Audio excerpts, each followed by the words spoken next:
Welcome guys, welcome to another learning video. देखिए, एक myth है इंस्टीट्यूशनल कैंडल्स के बारे में कि जो इंस्टीट्यूशनल कैंडल्स होती है ना, वो बहुत बड़ी होती है।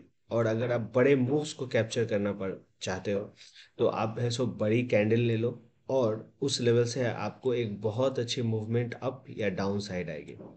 तो इस चीज़ को हम लोग समझते हैं कि ये जो मिथ है कि बहुत बड़ी बड़ी अगर कैंडल बन जाती है तो वो इंस्टीट्यूशनल कैंडल है। किसी भी लेवल पर बनी हो, या तो ब्रेकआउट पे बनी हो या फिर ब्रेकडाउन पे बनी हो। तो हम लोगों ने एक एग्जांपल लिया है हिंदुस्तान यूनिलीवर। इस चार्ट में इस चीज़ को समझने की कोशिश करते हैं इस लर्निंग कंटेंट में। ऑलराइट, अब देखिए, 1 आवर का टाइम फ्रेम है, आप ये ध्यान देना। 1 आवर का टाइम फ्रेम जो होता है एक मैच्योर टाइम फ्रेम है। ये उतना वॉलेटाइल नहीं होता है, इस पे आप बिलीव कर सकते हो। अब आप देखिए कि मार्केट एक ट्रेंड में नीचे आ रहा है। ठीक है, यहाँ से मार्केट ने बेस बनाया और यहाँ से बाइंग शुरू हुई। ठीक है, तो हम लोगों ने समझो कि जितने भी जो रिटेलर्स हैं या जो भी टेक्निकल एनालिसिस है, यहाँ पर एंट्री ली।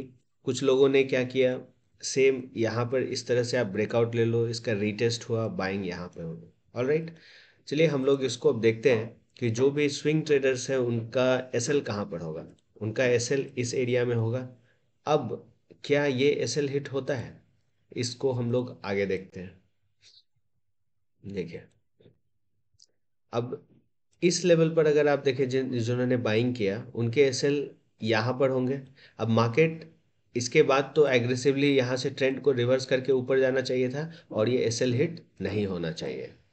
लेकिन आप देखिए कि ये जो विक को आप देख रहे हैं, इस विक ने ये जितने भी एसएल थे यहाँ पर जिन लोगों ने ये डबल बॉटम भी समझा, उनके भी एसएल को मार्केट ने हिट किया।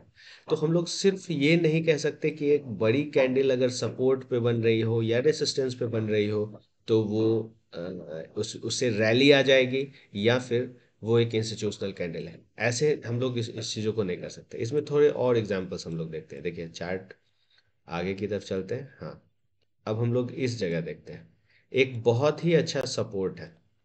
ठीक है, तो एक वैलिड चीज़ है, एक सपोर्ट है, उसका एक ब्रेकडाउन हुआ है। क्या ये इंस्टीट्यूशनल कैंडल है? इसमें मान लो कि हमने सेलिंग की और हमने पोजीशन बनाई फ्यूचर्स में, इसके एसएल हम लोगों ने यहाँ रखा। एक बार देखो यहाँ पर हिट, चलो हिट होने के बाद दोबारा जब ये सेलिंग आती है तब तो और कंफर्म है मार्केट को नीचे जाना चाहिए।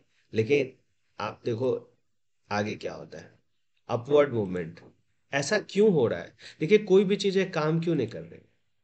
देखिए, सिर्फ अभी इस कंटेंट में मैं ये बताने की कोशिश कर रहा हूँ कि सिर्फ जो बड़ी कैंडल्स होती है ना, वो इंस्टीट्यूशनल कैंडल्स नहीं है। यहाँ पर देखो, ठीक है, मार्केट ऊपर मूव कर गया, यहाँ पे एक बड़ी कैंडल है, तो मार्केट ऊपर अभी यहाँ पर क्या लोग करेंगे, ये इसी लेवल पर एसएल लगाएंगे। लेकिन अगर आप देखो मार्केट आगे क्या करता है, यहाँ पर फिर से सपोर्ट की तरह एक्ट किया, लेकिन यहाँ पर मार्केट नीचे चला गया। तो सिर्फ वही आप इसी एग्जांपल्स में ये देखो कि ये सस्टेन क्यों नहीं कर रही है। जो भी कैंडल्स है वो ब्रेकआउट दिखाती तो है लेकिन सस्टेन नहीं करती। आप देखो यहाँ पर फिर से देखो, इस एरिया में सपोर्ट था, यहाँ पर पहले से सपोर्ट एरिया था। ऑलराइट, अब इस लेवल से फिर से मार्केट सपोर्ट लेता है। तो अगर यहाँ पे फिर से अगर आप देखो कि अगर बाइंग होती है तो यहाँ पर ये इतनी बड़ी वीक ने फिर से एसएल हिट कर दिए। पोजीशन को बनाने ही नहीं दिया जा रहा है। आखिर क्यों ऐसा? ब्रेकआउट है, 1 आवर के टाइम पे फिर ब्रेकआउट। लोग स्टॉप लॉसेस कहाँ रखेंगे? यहाँ रखेंगे, यहाँ रखेंगे, यहाँ रखेंगे। फिर भी देखो रिस्क रिवॉर्ड क्या है, एक तो रिस्क रिवॉर्ड है नहीं, करना नहीं चाहिए, लेकिन फिर भी एसएल हिट। तो आप ये देख रहे हो कि हर जगह जो है इसमें एसएल हिट हो रहे हैं बड़ी कैंडल्स को देखने के बाद भी। हिंदुस्तान यूनिलीवर का ये चार्ट है। अब देखिए, इतनी बड़ी मूव आप देखो, अगर इसको इस तरीके से देखो, यहाँ से अब तो लगता है कि ये जो बॉटम यहाँ तक तो जाएगा ही। यहाँ पर बहुत समझो कि एसएल यहाँ पर लगे हैं, लेकिन फिर भी मार्केट ऊपर जाता है। तो इतनी परेशानी क्यों हो रही है? बायर्स या सेलर्स को हमेशा जो एक बड़ी बड़ी जो कैंडल्स हैं वो एक सही मूव्स क्यों नहीं दिखाते?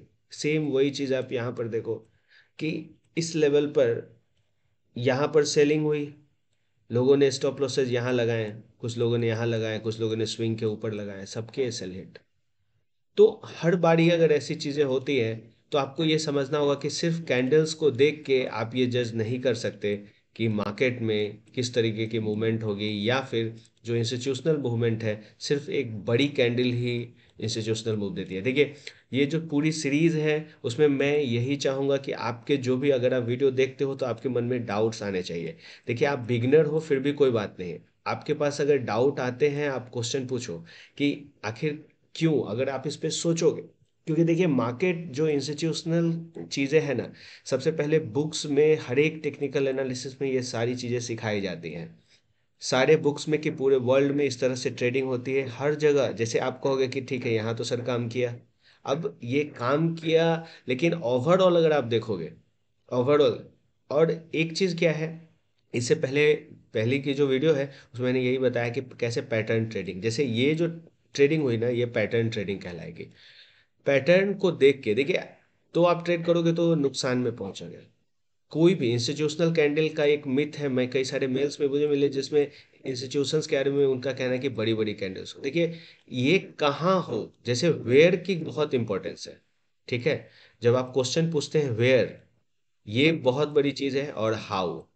अगर हर एक एनालिसिस में, स्टॉक एनालिसिस में या किसी भी चीज़ में लाइफ में, ये दो क्वेश्चंस अगर आपके पास आते हैं, व्हाई एंड हाउ, हर एक एक्टिविटी में आप निकाल लेते हो इसके answer, you are successful, and I mean it. Alright, मिलता हूँ नेक्स्ट लर्निंग कंटेंट में। Thanks guys, thanks for watching questions, sorry, thanks for watching videos, and I will be happy if you write some comments. Thanks for watching.